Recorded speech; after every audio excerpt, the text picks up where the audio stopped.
Hi students, कैसे हैं आप लोग। आशा करता हूं कि बेहद ही खुश होंगे। और क्योंकि दीपावली का समय बीत गया है और अब शुरू हो रहा है एक महापरीक्षण। क्योंकि अब जानते हैं रिजल्ट के लिए सबसे महत्वपूर्ण जो सब्जेक्ट है वो मैथमेटिक्स है। सबसे ज़्यादा अगर पूछिएगा कि बच्चों से अगर पूछिएगा कि क्या पढ़ते हो तो निश्चित रूप से बताएगा मैथ पढ़ता हूँ। कौन सा सब्जेक्ट सबसे ज़्यादा तुम्हारा स्ट्रांग है, बताएगा कि मैथ का सबसे स्ट्रांग है। रिजल्ट जब आएगा तो पूछोगे कि रिजल्ट किस में गड़बड़ा गया है तो निश्चित रूप से वो बताएगा मैथ में गड़बड़ा गया है। तो ऐसा क्यों होता है, ऐसा क्यों होता है कि आप मैथ ज़्यादा पढ़ते हो, मैथ पर ज़्यादा ध्यान देते हो, रिजल्ट मैथ में ही खराब हो जाता है। इसका कारण है सही दिशा निर्देश में नहीं पढ़ना। सब मैथ जानते हो लेकिन वैसे क्वेश्चंस नहीं जानते हो जो बोर्ड परीक्षा के लिए अनिवार्य है, तो ऐसी स्थिति में आपका थोड़ा सा रिजल्ट जो है खराब हो ही जाएगा। तो इसी कदम में चलते हैं। वास्तविक संख्या में से 3 प्रश्न को बताया जाएगा। ऐसे 3 प्रश्न बताए जाएंगे जो बेहद ही अनिवार्य हैं। और उसी 3 प्रश्न में से अगर वास्तविक संख्या में से कोई प्रश्न आता है तो ये 3 क्वेश्चन में से एक क्वेश्चन आएगा, 100% श्योर है। तो कौन सा 3 क्वेश्चन होगा? पहला क्वेश्चन आपके सामने दिखाई दे रहा होगा कि √5 एक अपरिमेय संख्या है। 3 क्वेश्चन अगर आज पढ़ कर जाते हो तो निश्चित रूप से एकदम समझ लेना कि वास्तविक संख्या तुम्हारा क्लियर है और उसमें से एक क्वेश्चन जरूर आने वाला है। तो यह क्वेश्चन है आपके सामने कि बताना है कि √5 एक अपरिमेय संख्या है। √5 एक अपरिमेय संख्या है, इसको साबित भी करना है। कैसे साबित करेंगे? सबसे पहले लिखेंगे माना कि √5 एक परिमेय संख्या है। अगर हमें साबित करना है अपरिमेय तो क्या लिखेंगे? परिमेय संख्या है। √5 एक परिमेय संख्या है, परिमेय संख्या है जो p/q के बराबर है, p/q के बराबर है, जहां p और q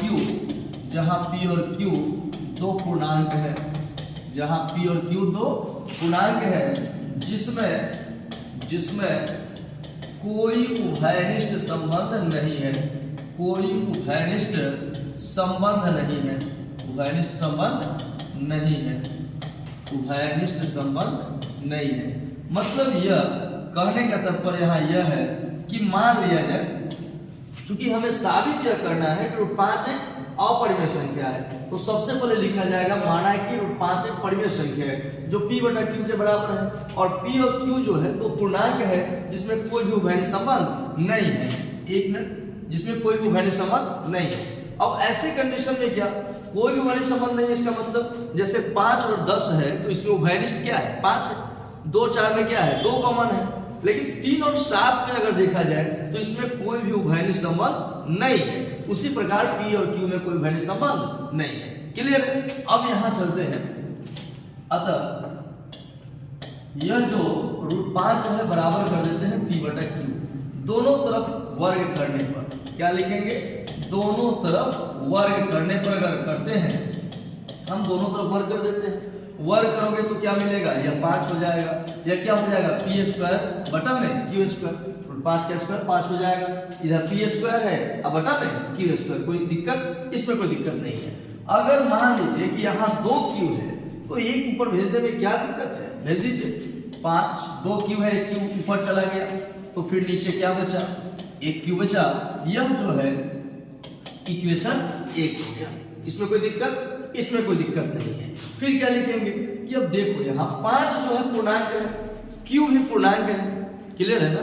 5 पूर्णांक है, q पूर्णांक है, अतः 5q भी क्या होगा? पूर्णांक होगा। लेकिन p और q में उभयनिष्ठ संबंध नहीं है तो p² और q में भी कोई उभयनिष्ठ संबंध नहीं होगा। और जब उभयनिष्ठ संबंध नहीं होगा तो यह भिन्न हो जाएगा। तो यह पूर्णांक और यह भिन्न दोनों बराबर नहीं हो सकता है।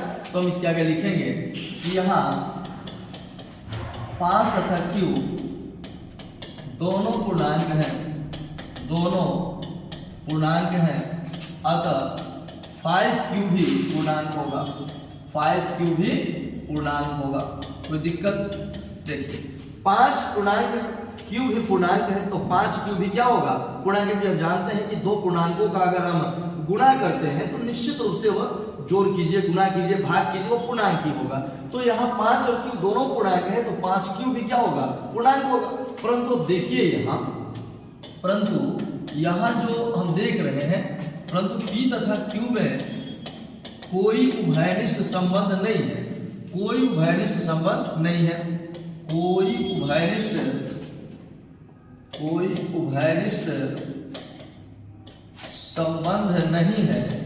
संबंध नहीं है, अतः पी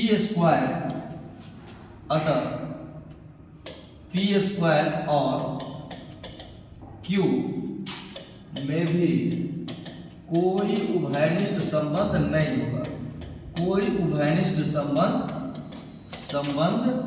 नहीं होगा।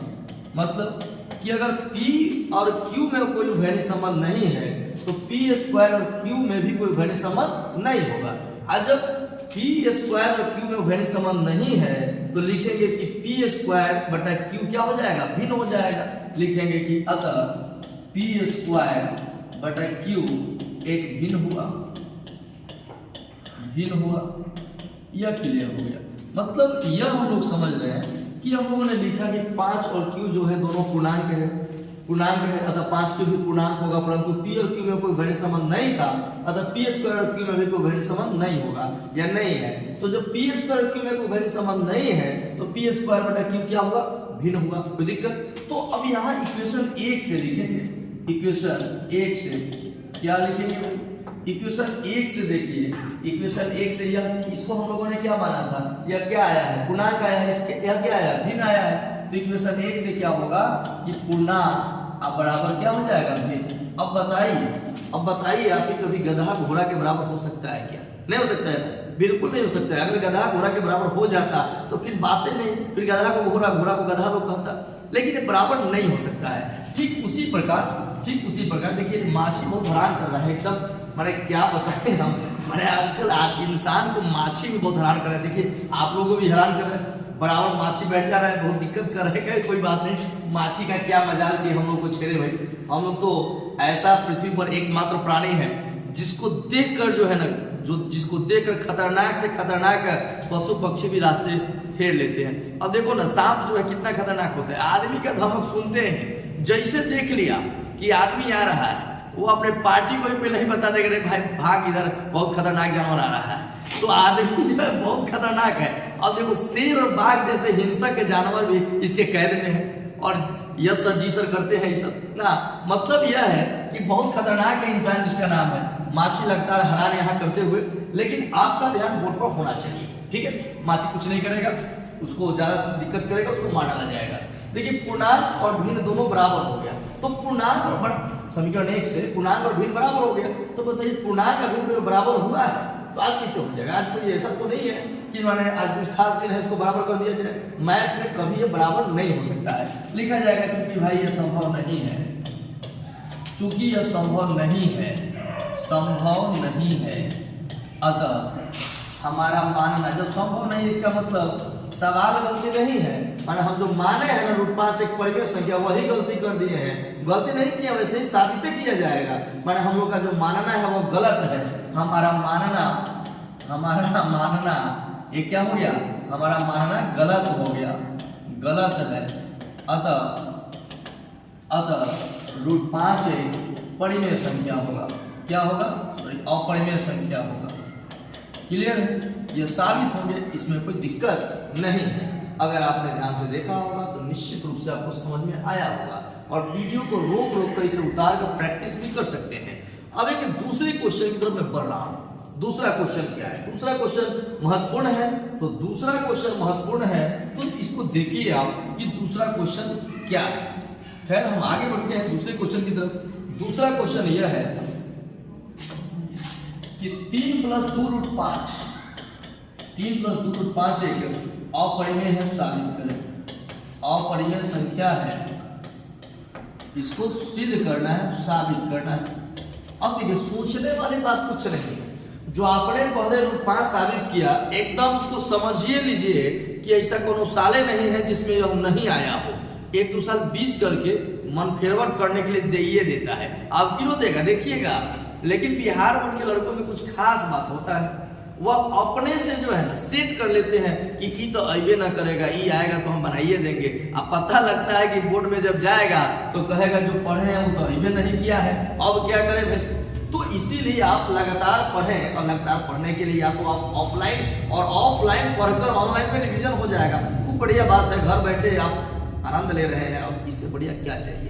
खैर, इस आनंद की दुनिया में और आनंदित करने के लिए दूसरा क्वेश्चन आपके सामने आ गया है। 3 + 2√5 एक अपरिमेय संख्या, इसको साबित करना है। देखो रिजल्ट के लिए सब बात अब पढ़ना जरूरी नहीं है, 3 महीना बच गया है।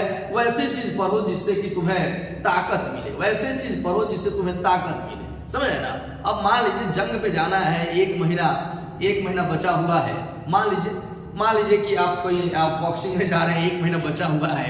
अब 1 साल का कोई डाइट बता दे कि 1 साल में खा पी कर मोटाइएगा, तो अब बताइए कि अब दादा मरेंगे तब ना पुता राज करेगा।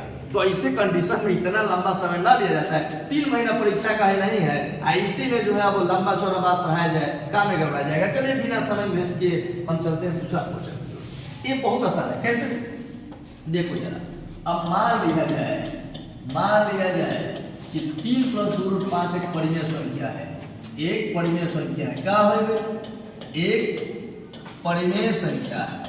क्लियर? एक परिमेय संख्या है जो a के बराबर है, जो a के बराबर है। यह जो परिमेय संख्या है वो किसके बराबर है? वह a के बराबर है। क्लियर? कि मान लिया जाए कि 3 + 2√5 एक परिमेय संख्या है जो a के बराबर है, तो a के बराबर है तो साफ लिखना दो, बराबर में a लिख दो। 3 + 2√5 बराबर क्या? a।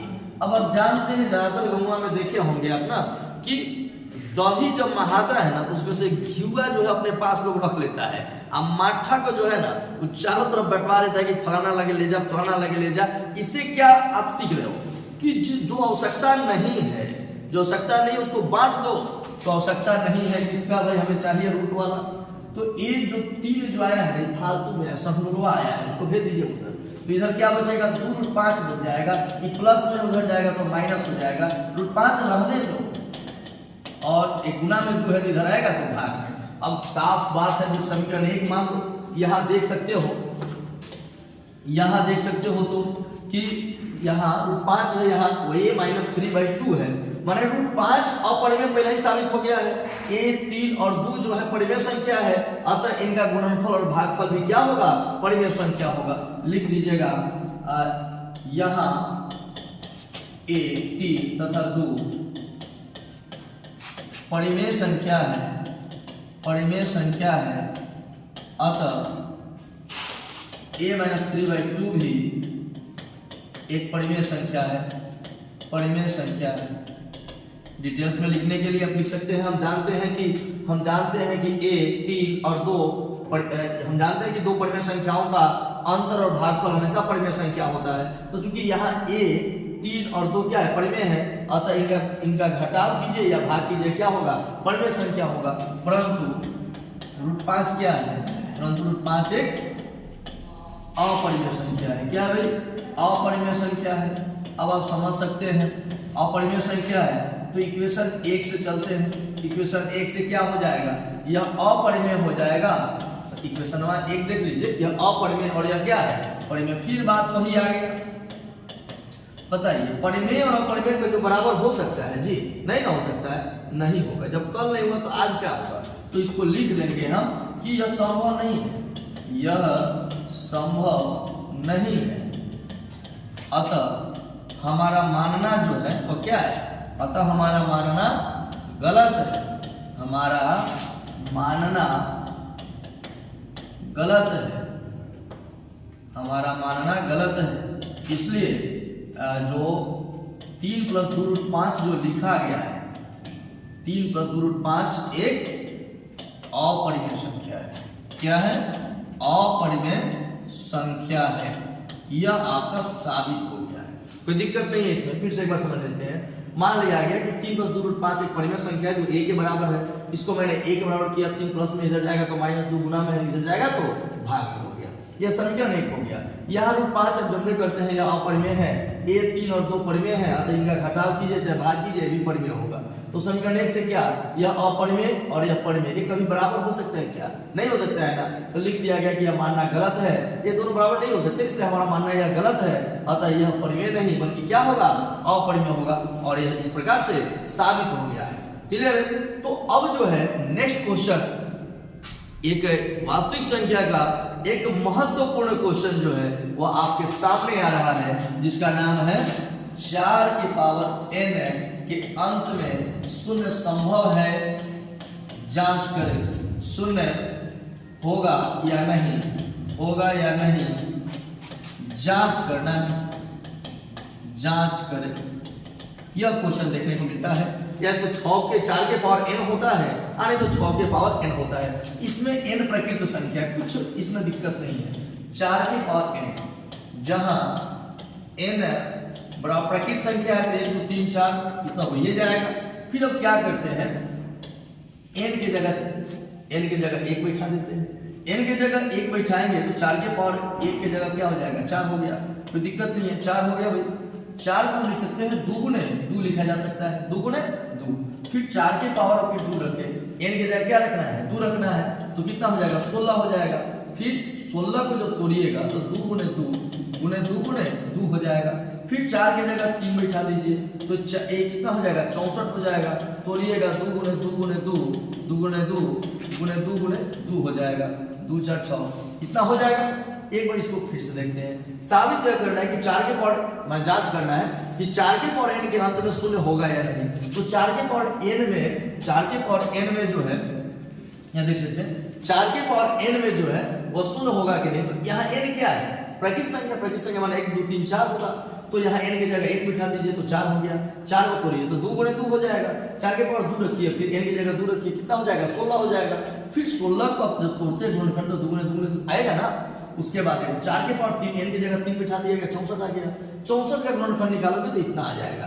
हम देख रहे हैं कि इसके गुणनखंड में जो है कहीं भी 2 के साथ साथ 5 नहीं आ रहा है, और अंत में शून्य आना तभी संभव होगा जब 2 के साथ साथ 5 हो, तभी ना 5 10 हो जाएगा। हम लिखेंगे, हम देख रहे हैं कि 4 के पावर n में n के किसी भी प्रकृत संख्या के लिए, n के किसी भी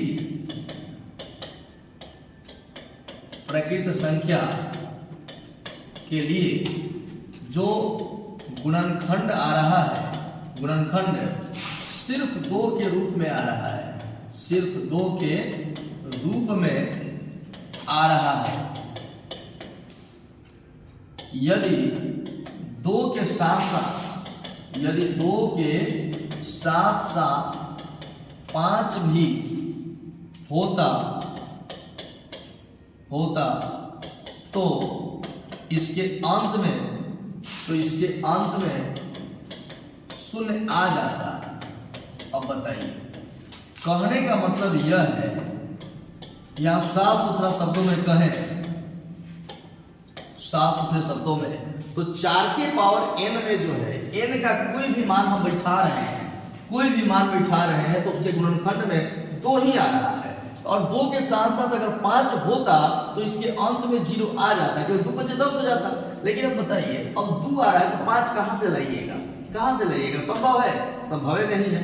तो अब देखिए अंत में शून्य आ जाए। कोई आपसे कहे कि आप अमर हो जाइए, अमृत पीने पर आप अमर हो जाइएगा, अभी तो अमृत आएगा तब ना अमर हो जाएगा, अमृत नहीं आएगा तो कथी अमर हो जाएगा। तो कह रहे 2 के साथ साथ 5 आता तब ना, आया नहीं ना है तो नहीं आएगा। 5 जब आया नहीं है इसका मतलब अंत में 0 भी नहीं आएगा, तो लिख देंगे परंतु यह संभव नहीं है, परंतु 5 आना संभव नहीं है। 2 के साथ साथ 5 नहीं आ सकता है, 2 के साथ साथ 5 नहीं आ सकता है, 5 नहीं आएगा। हमेशा के लिए सवाल के लिए 2 के साथ कहाँ आया, 5 नहीं आया, तो 2 के साथ 5 नहीं आएगा। इसलिए 4 के पावर n के अंत में शून्य नहीं आ सकता है, अंत में शून्य नहीं आ सकता है, नहीं आ सकता है। ये आपका साबित हो गया। और निश्चित रूप से कहा जा सकता है कि वास्तविक संख्या के 3 प्रश्न जो है वह काफी महत्वपूर्ण है। इसमें से आने का चांस बढ़ जाता है और मुझे आशा है कि इसमें से आएगा। और एक दिन का और वीडियो हम लोग बनाएंगे तो उसमें वास्तविक संख्या के और 3 क्वेश्चन होंगे, फिर 6 क्वेश्चन आप वास्तविक संख्या का पढ़ कर जाओ और एकदम निश्चिंत हो जाओ कि इसके बाहर भी कोई क्वेश्चन आएगा। एक कदापि संभव नहीं है, ये 6 क्वेश्चन में से ये क्वेश्चन आएगा, 100% आएगा, ना का कोई सवाल नहीं है। फिर मिलेंगे नए वीडियो में और तब तक के लिए दीजिए इजाजत। लेकिन चलते चलते इस बात का ध्यान रखिए कि आपसे हम हैं और हमसे आप हैं। मतलब अगर हम वीडियो अगर बना रहे हैं, आप देख रहे हो, आप लाभान्वित हो रहे हो, तो आपका भी कुछ फर्ज बन रहा है। आपको अगर अच्छा लग रहा है तो निश्चित रूप से जो है, अगर आप पहली बार देख रहे हैं तो सब्सक्राइब जरूर करें, इससे हमें सपोर्ट मिलेगा। अपने दोस्तों में जरूर एक बार शेयर करें। अगर किसी भी प्रकार का कोई अगर चाहते हैं कि इसमें और सुधार किया जा सकता है तो आप कमेंट में जरूर बताइए।